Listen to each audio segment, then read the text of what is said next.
अब मैं आगे बढ़ता हूं।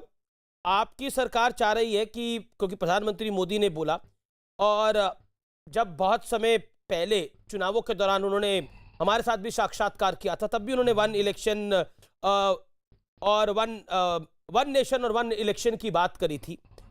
लेकिन कांग्रेस इसके खिलाफ है और वो कह रही है कि ये संविधान के खिलाफ सोच है। कांग्रेस के पीएल पुनिया ने जो बयान दिया, एक देश एक चुनाव संघीय ढांचे के खिलाफ है। कांग्रेस के कुछ नेता तो कह रहे हैं कि ये एक देश एक चुनाव करना चाहते हैं, एक मीडिया रखना चाहते हैं, ये सब कुछ एक करना चाहते हैं, ये एकाधिकार रखना चाहते हैं और एक ही पॉलिटिकल पार्टी देश में रहे, एक ही विचारधारा देश में रहे। ऐसा है, उनके पैरों तले जमीन खिसक रही है, इसलिए भय से ग्रसित कांग्रेसी नेता इस तरह के बयान देते हैं। सच्चाई यह है कि एक देश एक चुनाव यह अनेक देशों में होता है, जनतांत्रिक देशों में होता है, और केवल होता नहीं है, सफल है, समय बचता है, खर्चा बचता है।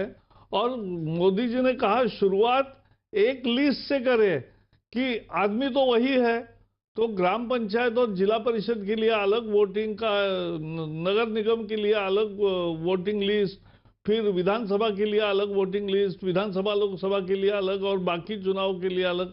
क्यों करना? सभी चुनाव के लिए एक ही लिस्ट होगी और वो अपडेटेड लिस्ट नेशनल होगी। यहां से शुरू करो, यही उन्होंने कहा है और वो सही है। ऐसा क्यों है कि आपकी सरकार अपने सहयोगियों को भी कुछ मुद्दों पर नहीं समझा पाती? चलिए, विपक्ष तो समझना नहीं चाहता या फिर वो ना समझ ही रहना चाहता है कि मैं कृषि कानून को देखूं तो आप अकाली दल को नहीं समझा पा रहे। क्या इसके पीछे कारण है? सीए की अगर हम बात करें तब विपक्षी दल भी नहीं समझे और मुस्लिम संगठन भी नहीं समझे। ऐसा क्यों? ऐसा बार बार क्यों हो रहा है?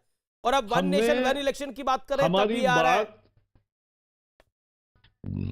में हमारे साथी हमारे साथ है, और अकाली दल जो हमसे वो छोड़ के जो चले गए, उनको भी गलत फहमी के वो शिकार हो गए। बाकी उनको भी कॉम्पिटिटिव पॉलिटिक्स में रहने के लिए वो गए हैं, ऐसा ही मैं मानता हूं।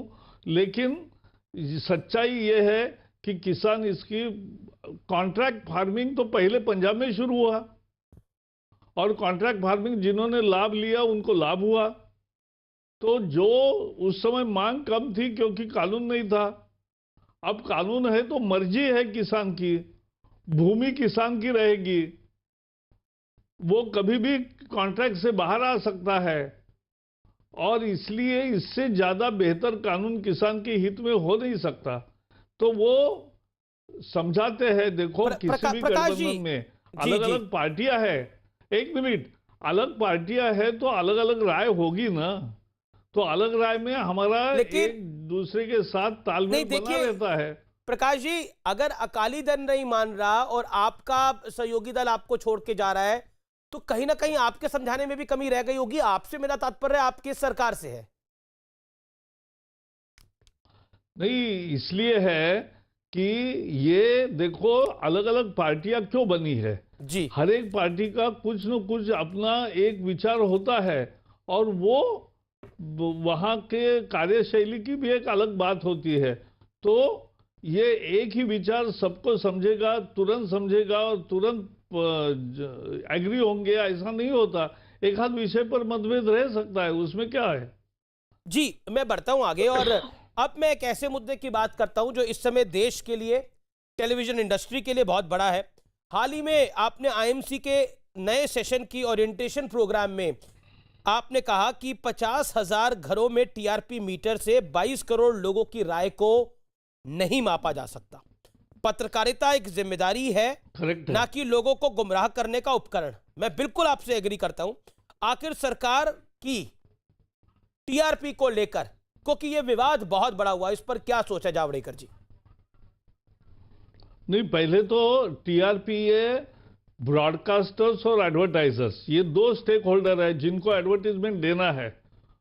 तो वो जानना चाहते हैं कि कौन सा कार्यक्रम लोकप्रिय है, कौन सा चैनल लोकप्रिय है। उसके लिए एडवर्टाइजर्स और ब्रॉडकास्टर्स इकट्ठा आके उन्होंने टीआरपी की रचना की है।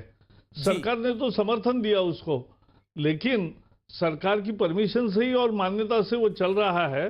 तो अब सरकार ने कमेटी भी स्थापन की है और हम सही रास्ता बताएंगे। इसका मल्टीप्लिकेशन होने तक ये जो मैनिपुलेशन है उसकी संभावना खत्म करना, यही उसका उत्तर है। और उसके लिए बेस बढ़ाना, और अभी टेक्नोलॉजी नई तैयार है और टेक्नोलॉजी के द्वारा ज़्यादा लोगों की पसंदगी दिखेगी और उससे करेक्ट बेहतरीन नतीजे आएंगे, ये मुझे पूरा विश्वास है। क्या इस सिस्टम को, जो करंट सिस्टम है, इसको पूरी तरह से रिप्लेस किया जाएगा? नहीं, ये हम नहीं तय करते, वो तो उनकी एसोसिएशन है। हम उसमें ब्रॉडकास्टर्स के नाते हम जाते हैं वहां, और सरकार का एक भूमिका है। आप तो लोगों ने भी एक समिति बनाई है, कमेटी की रिकमेंडेशन। टीआरपी मामले में सूचना मंत्रालय ने भी एक समिति बनाई है, बाद का गठन किया है। बिल्कुल वो सही है। हमारी कमेटी जो है वो टेक्नोलॉजिस्ट की बनी है, टेक्नीशियंस की बनी है, और उसके द्वारा हम टेक्नोलॉजिकल फिजिबल सॉल्यूशन उसको देंगे और उसके आधार पर काम होगा तो सबको शांति मिलेगी और सबको सुकून मिलेगा कि अब सही मापन हो रहा है। रिपोर्ट इसकी कब तक आ सकती है प्रकाश जी? मुझे लगता है महीने भर में आना चाहिए, क्योंकि